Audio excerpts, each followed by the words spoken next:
Hey, welcome to the Sharing Jesus podcast, where we tell stories, discuss, encourage, and break down awesome ministry moments and laughable memories and everything in between. I'm your host, Caleb Reese, and join with me today is our associate pastor, Sean Collins, our lead pastor, Michael Reese, and our student pastor, Rob Cox. I'm excited for today's episode. How are you guys feeling? And I'm ready. I'm pumped. This is the one I've been looking forward to. Yeehaw! I've been looking forward to this for a long time. Food. Well, I mean, we like a lot of things, but we really like food. Yes, and I'm sure everyone's seen the title, Food at Church Fellowships. We're going to talk types of fellowships, things that go on at fellowships. We're going to talk what's on our plate at fellowships. Maybe Rob said he has a secret technique at church fellowships. I'm kind of scared. I shouldn't reveal this today, but I guess for the podcast listeners, I'm going to go ahead and reveal what you should do if you're going to be like Rob. All right. And just to start this off in our first segment, we're going to talk about some different types of fellowships. You know, we got, potlucks, your special events. You got, some fellowships people cater, get other groups to bring in food. And you got, sometimes your church has a cooking crew and they do the cooking, or you have a kitchen staff and they make the food. So let's talk about, some different types of fellowships, ways fellowships may be set up. What have y'all seen before? Well, I think there's one that I've always been curious about. I don't know if this is not on the list, but when we only do like the finger foods, does that classify as fellowship? Let's be honest. Is it just snacks, or is this a fellowship? If it can go in your mouth, it's a fellowship. Okay. I've been curious my whole life. So that's a good question. Here at Sharon, sometimes we've done evening services, but we do just like cookies and chocolate milk or hot cocoa and different stuff. So is that a fellowship, or is that snack Apparently, time? yeah, Adult snack time. Snack time is called casual fellowship. That's what it is. You got serious fellowships. You got relaxed fellowships. Okay. Casual fellowships. Yeah, so what that means is that A class fellowship. Whole church. yeah, well, that's what I was going to say. Class fellowship, we are teaching them young because we have goldfish in the pre-K ministry, so that is not only a class, but it's a fellowship. Yeah. According to pastor's definition, which I agree. If there's people, if there's food, It's a fellowship. and it's going to be a good fellowship. Yeah. One interesting thing about there's all sorts of demographics. Most all of my ministry, I say most, because I've preached in other churches, but I've only pastored and been members of ABA churches, American Baptist Association, and that used to be fellowships. You don't bring food and drink in the auditorium. It's probably about teaching them young. In the church I pastored one time, they believed the fellowship building needed to be not touching the church building. Wow. Yes. So that's true. I've actually, funny that you bring that up. I've actually went and itinerant preached. I went somewhere else, obviously preached away from Sharon. Very thankful to do that. And yes, the fellowship hall was disconnected from the main church building. Yeah, I've seen that a couple times. Yeah. And let's just have a little fun real quick. Pastor, you've been in the ministry the longest at this table. How many fellowships do you think you partake in or are part of in 1 year? in 1 year is going to probably average about one time a month, I would say. So we'll say 12. And so you've been in the ministry how many years? 36. 36. So you've been a part of approximately, we're ballparking, 432 fellowships. You don't get a body like that without attending fellowships. You have to, and that's something we can discuss. You know, do you go into a church fellowship and do you stick to your diet? Yeah, so without revealing yet, that's the answer, no. without revealing yet what's on our plate, let's talk techniques and ways we've seen fellowships. Because, you know, here at Sharon, sometimes we have the double line, the one table line. Sometimes tables are separate. You know, as far as getting to the food quickly, it just depends on the size of your church, the size of your fellowship hall. A lot of churches, they have a fellowship hall the size of my closet. You know, Yeah. I don't have a big closet, I'm being a little hyperbole from Texas. There's one church you preached a revival at break one out time. the classrooms. The fellowship was under the sanctuary. It was like in a basement, and it was like the size of this room we're in right now. and there was like 50 people in there, and we were fellowshipping. Yeah, It's like a hospitality room then, Yeah. right? 69 Oh, yeah. square feet. Yep. Wow.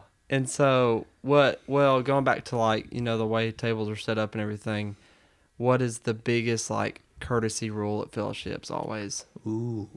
Oh well, there's a lot. I always got courtesy popped as a rules. kid for this. Well, you're Going right. first? Going Yeah. first. Yeah. Oh. Kids, you wait in line. Of course, if you're really young, you just wait, and your parents are going to fix your plate. So, Yes, that's but true. we didn't care, so we just told you to wait. Yeah, growing up, no one ever fixed my plate. Like if I was 5 or 6, 7, you peek over that table, see what you want, put it on your plate, and go back to the table. Well, even now, I mean, I could go and make his plate right now. It's Yeah. chicken strips and French fries. Maybe and- some mac and cheese. My palate's very small.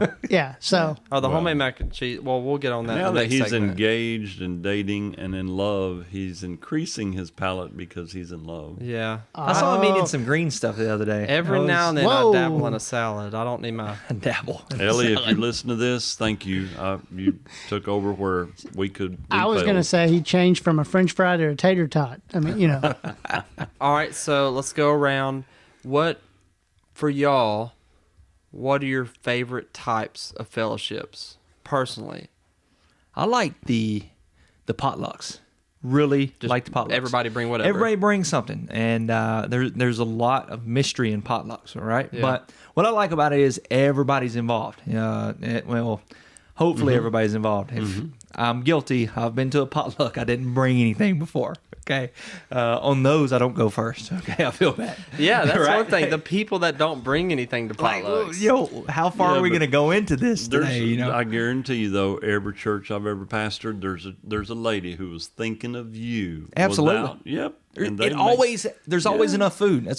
I've never been to a potluck fellowship and there not been enough food. I Never. have.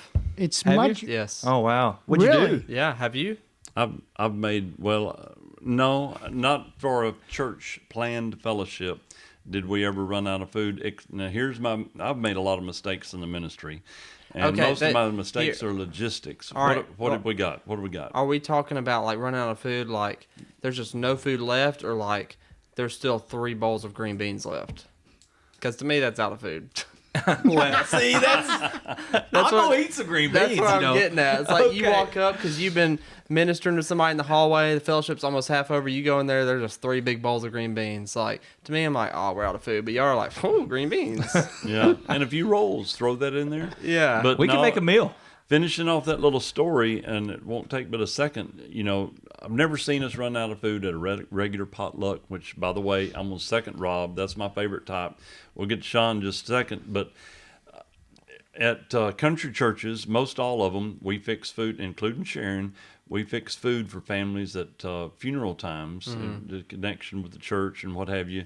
And whether we take the meal to the house or have to feed the family there. And I had forgot that the meal prepared for the family, well, I'm doing the graveside right across the street, and I invite everybody that's at the graveside to eat with us. And they all come. And they all came. Oh, wow. They had planned for 40, 80 came. And guess what? Portion control. That's what you should have. Everybody got fed except for me and about 4 ladies who said, Brother Michael, please be careful next time with your wording. But you were fine. I was. You should have paid for them a lunch. Yes, I Sean, did. what about you? Favorite type of fellowship? Yes, Food. all of them. But I would agree. I mean, the catering, I kind of want to go catering only because. I kind of lean that way sometimes. Oh, well, and only because it hasn't been picked, I'll be honest, kind of going a little bit against the grain. But we do senior what's- saints on Thursdays what's the here every first positive Thursday. of catering? What's the positives of catering? You know what you're getting. Yeah, Yeah. that's know what I what was going to you're say. Well, that's another thing because like our senior saints meet every Thursday here for lunch, first Thursday of every month. Have a cool little ministry, and a lot of times they'll have catered, but like it'll be like Larry's Pizza or something, and so You know what you're getting. Yeah, Yeah. we go up Quality. there. Can't with go the- wrong with Larry's. Can't go wrong. Yeah, and so for that, I see where you're going for catering. It's the thought of like this will be a good fellowship. Potluck you don't even know what you're gonna put on your plate till you get to That's the what I'm That's about to true. get to. Because I mean, like we've already talked about. I mean, we've almost ran out of food a couple of times. I mean, Well, here's I the mean, deal. You're playing. Yep. Here's the age-old question, guys. I'm going to ask this one here. Is it better? This is talking about at potlucks, church-wide, right after Sunday morning service, everybody goes over and they begin eating. Is it better to know or not know who made it? Oh, I'm not asking y'all to hurt any feelings. I'm Right. just To asking. me, I don't care to know. I can. Okay. Like for me, one of my most picky thing is macaroni. Okay. I love like homemade macaroni. Okay. I can tell the difference. I think You're a macaroni snob, huh? yeah. You're going for your mama's bowl. I know. Yes. Yeah, and that's what I'm kind You of know talking what about. that Matt bowl Ball's looks like. homemade macaroni. You know those few ladies in the church that you always talk to, and you see their crock pot, like you know what their crock Yeah. pot is. You go for that, right? Yeah. Oh yeah. Yeah, yeah. Oh yeah. So It's I'll. the same way at the dessert table too. That's a Oh, big yes. advantage. Absolutely. So I mean, obviously, I'll buy it. I mean, if it's a dessert that's really really good, yeah, I kind of want to know who made it. True. You want to find out the mystery. I still Exactly. But I mean, obviously, if it's That's all I would say. Yeah. We're pastor. Hey. Dad and I are both banana pudding fans. Oh yeah. And I've Well, never make it 4. Still don't. You know, I always want to know who made banana pudding. Linda Finley, if you ever listen to this, I don't know if you will. She makes awesome banana pudding. But we led worship at a church in Arkadelphia, and there's this banana pudding. I've never had greater banana pudding in my life, and I still don't know who made it to this day. All right. So here's you want to talk about potluck, since we all kind of went potluck for the most part. And I'm just gonna say it, just ask it. You ever found a hair in your food? oh yeah. wow. Yeah. Yeah, I have. Yeah. Yeah. I just can't. What do you do then? I convinced it that I convinced myself that it was mine. Not when it's gray, bro. Oh, Probably Our came su- off my our- shirt from a lady giving me a hug. well, That some stuff, people. that stuff, hair I does just- not bother No, me. I just brush it aside and just keep going. That probably will gross True. people out, but hair, like just like some piece of hair in my food, doesn't bother me. Yeah, Now, I've yeah. heard other horror stories of like a nail or something. Oh, man. Rob has an awful story. Well, that was more of a milkshake story. It was Yeah. awful. Let's not talk about Yeah. it today. 16 But pin in hair, a piece of hair, doesn't bother me. there. A whole fingernail. Not a nail, like I know you're the same way. 3-inch I can- galvanized And well, nail. Sean, you said you're the same way too. Yeah, I can Yeah. eat anything. And matter of fact, it depends on also the type of food it is. I may just brush that half of it aside. I mean, I can scrape mold off cheese and eat it. So Do you right ever on. feel bad? You're speaking of hair, and some people just will not eat it. The whole plate's ruined, right? For some people. Yeah.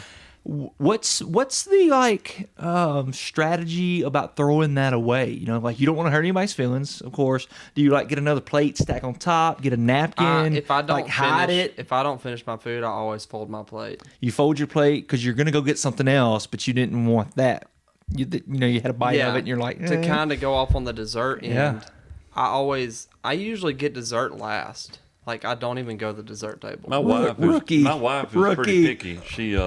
She'll even scoop some on my plate. yeah. She'll do that sometimes, and she's pretty picky sometimes. So she uses that method, spread it out, whatever, you're trying to be nice. Now I don't sometimes. eat my whole meal and then go get dessert, but I will get my food, put my plate your down, food and then go get dessert.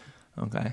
Yeah, I just basically deem it dead. I'll just take my white napkin and just kind of cover it up. Oh, that's another thing is the napkin. If you don't, if you can't You fold just your cover plate. it up. Just cover it up and go get something else, right? Yeah, because I hate I don't like when people watch me carry my food plate to the trash and they're like, "Boy, didn't eat all his food." They're starving kids. In China. That's right. That's right. And so you had said something earlier about technique and all that. So we're the staff here, and I know a lot of us we like to sit back. I know at family fellowships like holidays, whatever, they say time to eat. Rob's like, as soon as time is said, I'm like there, and I feel like I'm doing a service to the family. I'm doing quality control. I got to make sure it's all good to go. But at church fellowships, I hang back and I just kind of watch and let everybody go. But there's something to why I do that. There's something to it, and I'll reveal it in the second segment here in a minute. Okay, and to kind of go off of that, here's something. Have y'all ever been, we're potluck fellowship, and you see like a dessert or an item of food, and you're like, I know because I'm going to be at the back of this line, none of that is going to be left. The little Smokies. Yes. They're always gone. Have you ever went and snuck some on a plate, put it at your table, and went back and was fellowshipping with some friends? Oh yeah, definitely. That's called Mainly the sneak a plate. Well, sneak a plate strategy. There's not very much, but at the same time, whether it be a bowl of only one thing of banana pudding or one little thing that's me, desserts. Deer sausage. I love deer sausage and other little things I know may go fast. Also, including Sharon Church and a lot of other country churches, if there's only one thing of fried okra, I love fried okra, I will sneak some of that first because it's gonna go. Just put it on one of those fast. little dessert plates, take it to your table, and go talk to somebody until you're ready to go through the whole line. I really look at this theologically. I mean, I just leave it up to the providence and the sovereignty of God. I'm just going to get what I get when I get there. The Lord will provide. The Lord will Get provide. what you get. I mean, after Don't all, throw a fit. it's a blessing to be there. Free food, so just Absolutely. I hang back and just whatever I get, I get. So whatever's left over is God's will for Sean. That's right. That's right. Absolutely. Hey, we're going to take a quick break. This has been a lot of fun. So if you want to catch us in a little bit, if you want to pause the podcast and come back after a while, we're in the second segment, we're going to talk about what does our plate look like. So we will catch you in a little bit.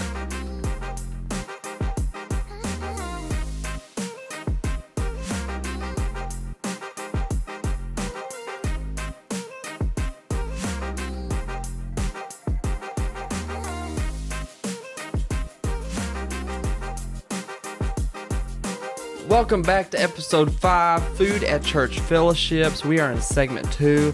What does our plate look like here with Sean Collins, our lead pastor Michael Reese, and Rob Cox. All right, guys, here we are talking about Food at Church Fellowships. And what does our palate, what does our plate look like? And specifically, we're talking about potlucks. All types of food. What are you going for? Who's going to go first here? I'll go first. Okay. No problem. It's going to be a lot of meat. A lot of meat. I'm a carnivore.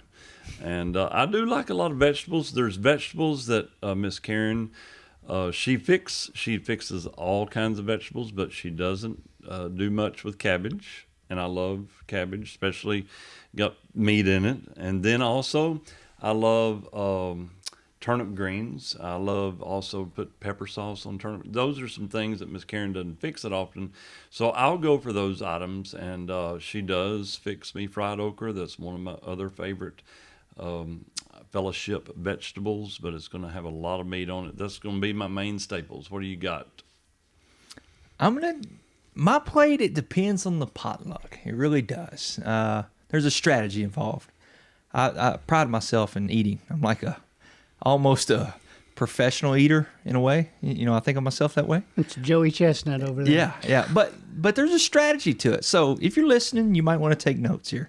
You go look at the line first. Like, look at the table, what it has, because you got to plan out your plate. Like, if you don't plan your plate, you're going to get midway through. To talk about that real quick, I don't like the fellowships that have 2 different table aisles. And they're not the same. With different food. Oh, man. That messes with your strategy. Life's decisions. No, yeah, but there's a way. Because you're There's a midway way. through and you're like, I got to bounce this other table because 3/4 down, I got to get those The bacon beans. wrapped green beans, right? Yeah. Those are there, and they're not in this line, and you picked the wrong line.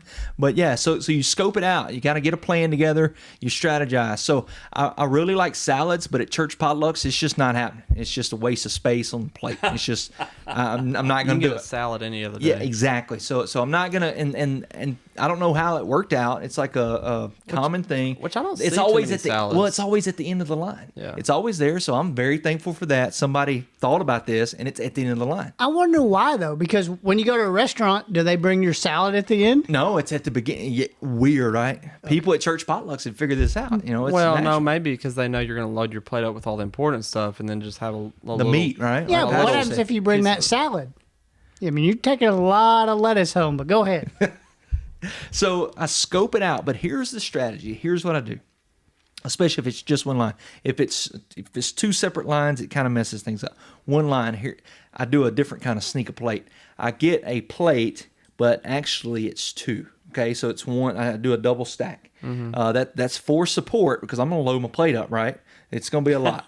I don't really necessarily care what it is. I throw a mixture of things on there. I like it all. If there's cabbage on there, I love some good steamed cabbage. Throw some hot sauce. That's my thing. Bunch of different meats and mac and cheese, green beans, whatever. I don't really. A lot of people are like green bean snobs, and there's always like 5 pots, as you said.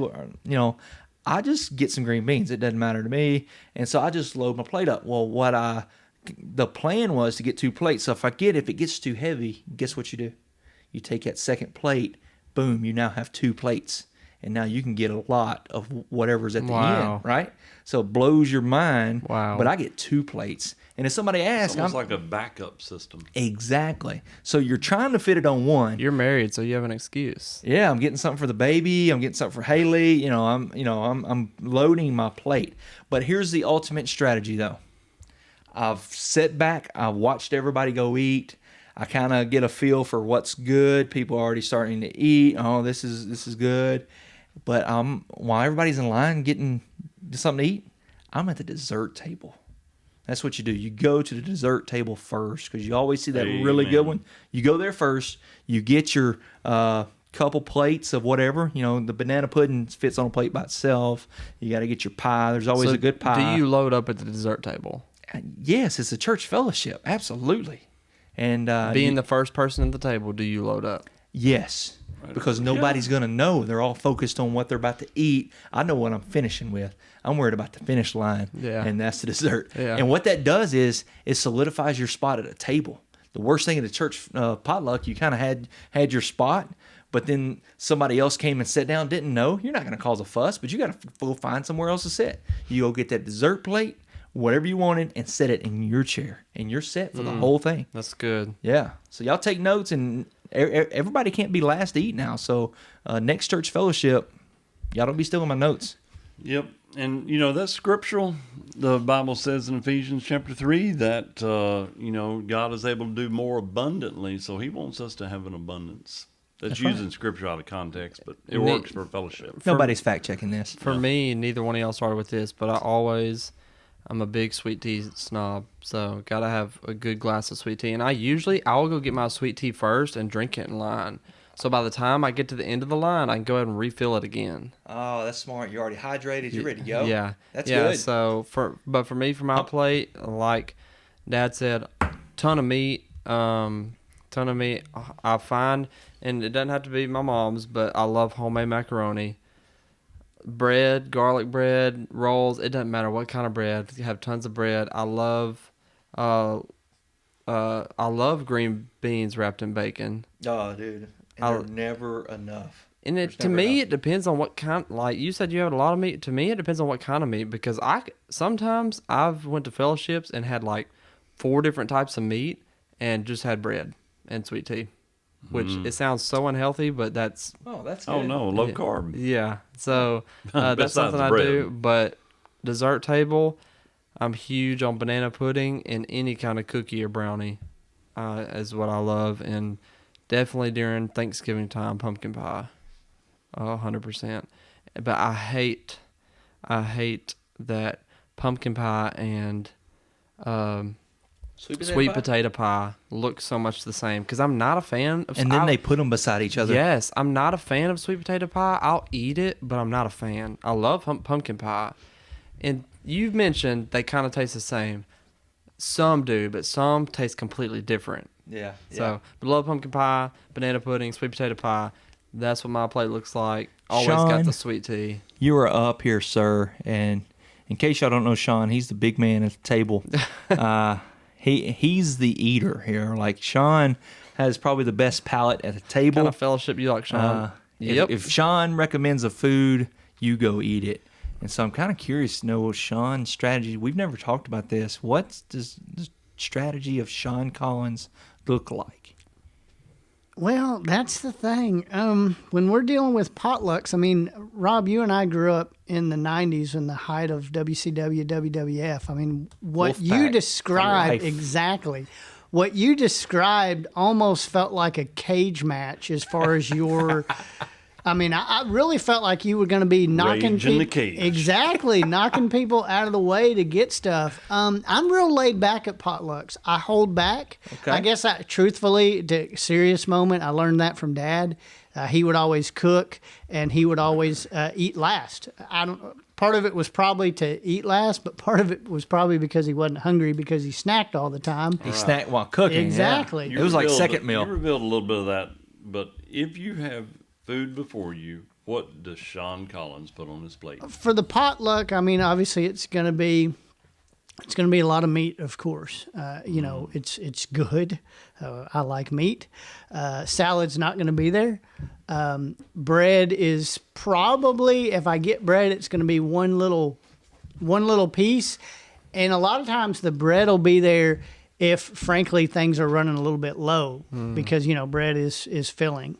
I do wait last for the desserts, but I really and truly, Rob, you go first. I wait, but I go light for the most part on my main meal. So frankly, the strategy, if I have one, is go get about 4 or 5 desserts and fill up my plate. And I think something Go easy and then get the dessert. Exactly. I think something Finish we strong. all Exactly. need to Finish mention strong. when it comes to potlucks, a lot of the times we're eating enchiladas and hot dogs, and we're not even like, those don't even go together, but we're doing it.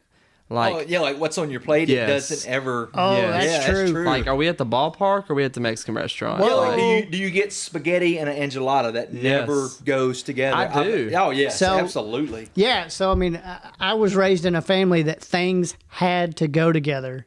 And so, yeah, y'all are exactly right. I mean, see, I don't. Yeah. I'll get spaghetti and then I'll get macaroni. Oh, but what I'm saying is I will throw out the raising in a heartbeat when we're at a potluck. That's Yeah. what I'm saying. Yeah. That's that the way? good So, stuff. but Pastor, you've been in the ministry the longest. I'm just curious, what's the strangest thing you've seen in a potluck? It could be anything. Oh well, there's some strange vegetable dishes that I have not cared for, and in East Texas there was something called a poke salad. It's basically it's a weed, and you can boil it and throw meat in there, and it's kind of bitter. It makes poke salad. I wonder about Poke. the old ladies that make that kind of stuff. Like, they're probably spend Some so people much. like poke salad. They probably spend so much time in their kitchen thinking, "Boy, ain't nobody seen this. Everybody about to love this." And it's just that thing on the table at the potluck that everybody walks by and they don't touch because no one's ever seen it before. And honestly, at potlucks, have you ever put something on your plate that you've never seen before? At a potluck, when you have a bunch of other options. I have. I've put on some. You know, it might be like a different kind of stuffed vegetables, like you have stuffed bell peppers. Disclaimer though, our pastor will eat raw fish in the Philippines, so Well, and with eyeballs sticking out. Yeah, so- yeah, you just drop the whole thing down. but yeah, that's one thing we forgot to mention is the intermingling Yeah. of foods. Yeah, like That's do true. you have a themed plate or do you just have No. a smorgasbord of No, whatever? because that's my chance to do that. Yeah. So I'm like, You never boy, get if to do it I'm anywhere else. feeling a hot dog, some macaroni, but some enchiladas too, and then some garlic have bread. Yeah. It's like Well, better speak- than Burger King. You can Speaking more of than that, have it your way. you were asking me about strange things. Yeah, and I mean, is there anybody else. Mhm. Is there something strange? And let's ask this question all the way around: strange or something that's not going on your plate? Ooh. Caleb's like anything green. Something strange. I don't know who it is. They do it at Sharon though. It's not really strange. People do it, but I like it at the same time. There's some. I don't know what lady does it, but there's always like 3 buckets of KFC. You always see the dishes. It is. You always see the dishes, and everybody brings something, but this lady's always getting 3 big buckets of KFC, and you see them on that table, and I'm always going to that line too. Yeah, and I ain't gonna lie. That's the I'm gonna get me strange. a drumstick. That's the strange thing to me. Yeah. Is like Okay. you just Just go through that. somebody didn't have That's like- time or wanted to bring some. Because you're extra. expecting just a old Everybody bringing their own pot dishes. that's been Yeah. in the kitchen for 50 years. Yeah. You know, Yeah, but I mean, but here's the deal on that. He raises a good point. By the way, I'm going to get a wing, and I will hit the KFC bucket, and I'm frankly excited about the KFC bucket. But here's the deal: you bring a package of Oreos, you're not looked at the same as if you bring KFC chicken versus Oreos. Yeah. I mean, I'll eat an Oreo, no big deal. I'll take the whole But- pack. Will you? You bring Oreos, that's a whole different episode.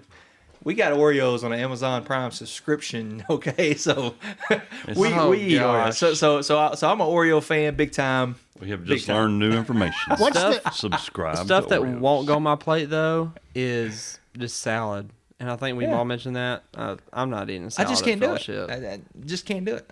I didn't come for that. what's something strange you've seen, Rob? Well, Could be anything. Well, I mentioned it. This isn't so much strange or weird. It's unique. At our previous church, Promised Land, we had a wild game supper, and some of the men would get pretty creative with the wild game supper. So like you'd have deer, and they'd fry crappie, They and spend all week looking for something to kill. it looks like they didn't kill it, they picked it up. Okay, some of it's like that. So it's some pretty unique meals, but you'd have squirrel. I think there was one. I'm pretty sure it was a joke. I think they cooked up an armadillo. That's what I was going to ask because of the Armadillo Festival. I didn't touch it. I didn't go near it, but I'm pretty sure that was just a joke to have as like decoration. But that was a pretty strange. A lot of people trying stuff at that. They did that while I was there too, and Yeah. I think all they did was fix some potted meat. Which that's Yeah, a whole yeah. nother type of fellowship is a wild game supper. Yeah, yeah, and one so I didn't very fun. You get a lot of deer steak, all the deer steak you want, right? But then there's always the Oh, yeah. unique dishes that you don't. Who's over there eating squirrel brains? I don't know. It wasn't me. So, real quick, the strangest things that I've seen, and it's not really going to be food related, but here you go. I've been just sitting on this one. So we had pastoral appreciation, right?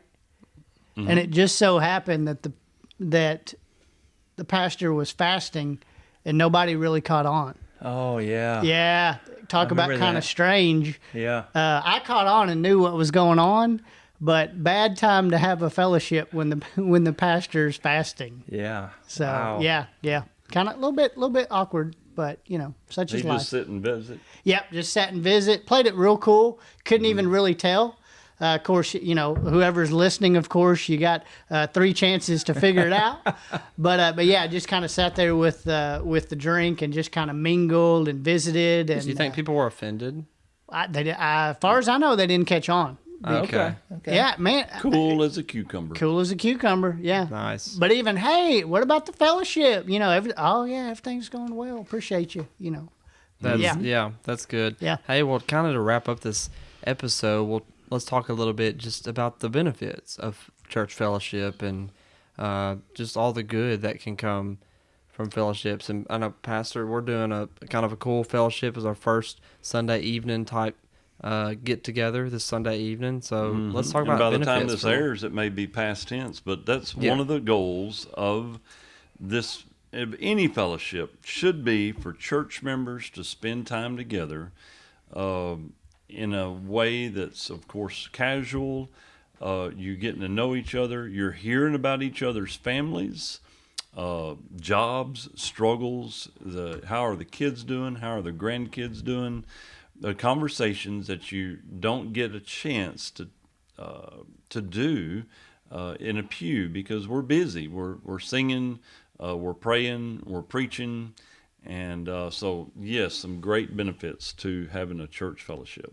Yeah, that's good stuff. What do you think, Rob? What are the benefits to you? Well, obviously, number one is the food. It's awesome. Yeah. But on a serious note, I do like seeing people gathered together as a church body because I think it's pretty important that we, it sounds cliche, but do life together. And so when we can break bread at a table and do what Pastor said, just, families share stories about what's going on. You really get connected with different families, and those relationships can extend outside the 4 walls of the church because there's really, like Pastor said, there's no time to form relationships inside on a Sunday morning just for worship because the only real relationship that we should be focused on right then is our relationship with Jesus, and we should be focused and worshiping there. Yeah. And so when we can get together with other believers, and even this is the cool stuff that I see is that new family or the one that's been visiting, they get invited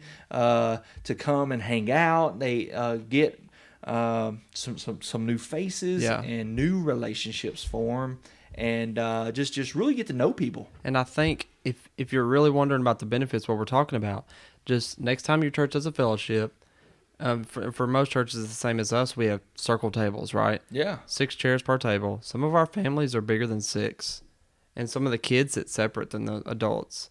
So there's all that open space. And if you ever really look around, there's so much families that are sitting with each other that are friends and acquaintances, yes. But a lot of times, those families never hang out outside of church, or they don't sit together on Sunday morning. But that time together is just, I think, really healthy and really good, and it's beneficial. Yeah, I mean, ditto to all of these, of course. We know fellowship is so much more. When we talk about the biblical idea of fellowship, we know it's so much more than food. Although it's more than that, but it's not really like less than that. So great things can happen around the table when you do break bread. I mean, just personally, that's one of the things that we've instilled as far as we have meals around the table. We do that, and no devices, no electronics, and it's just us visiting, talking about life, talking about our days, and then you bring that into a gospel-centered community, and you do the same thing. You're sharing victories with one another. You're sharing defeats. You're getting to know one another better. Exactly what y'all have said, and it's all wrapped around the beautiful foundation of what Christ has done. And because we see that, of course, that he had meals as well with those that he discipled, and thus that is what we are trying to do as well. And one of the things y'all have kind of bounced all over, and that's done so well at all the churches I've pastored. And some people are good at this and some people are not good at this. And this is where multi-generations, older generations, younger generations, because generally older generations are more experienced at life, especially some you can think of right now. They do a good job they like to pick on little kids, their grandkids' age. One of them that Caleb was raised with, Bull Wells, was excellent. It didn't matter if he knew them or not. He's, when I came along, he was in his 60s and 70s now, and I think he may be pushing 80 now, but and he is always, it doesn't matter if they were just a first timer, he's going to go pick at them, what they're eating, what they're wearing. He's going to do it in a jovial way. And there's people here at Sharon Church do the same thing. Yeah. They're going to go from table to table just saying hi. They may not make it to all of them, but a lot of older generation people are good at that. And that's really cool. Yeah. Well, today's been a good episode. I don't really know who all listens to our podcast. We have some feedback from people who tell us they've enjoyed listening. But if you've made it this far in the episode and you have some ideas or episode ideas, tell us at church or shoot us a text or something. I've gotten one text from a church member who had a really cool idea that we'll start implementing soon. But I'm excited. Today's episode 5, and I'm looking forward to our future episodes. We're going to have a lot of guests. We're going to do some call-ins. We're going to have some missionaries on. And I'm just excited for what the future holds for the Sharing Jesus podcast. Any lasting remarks, corrections, or anything from you guys today? I'm ready to have a fellowship. Yeah. It's coming up soon. Coming up in a few days. Well, hey, thank y'all so much for joining us today. We hope you enjoyed today's episode and that we gave you some great tricks and tips when it comes to fellowships and potlucks. We hope you all continue on the mission of following Jesus, loving others, and reaching the lost.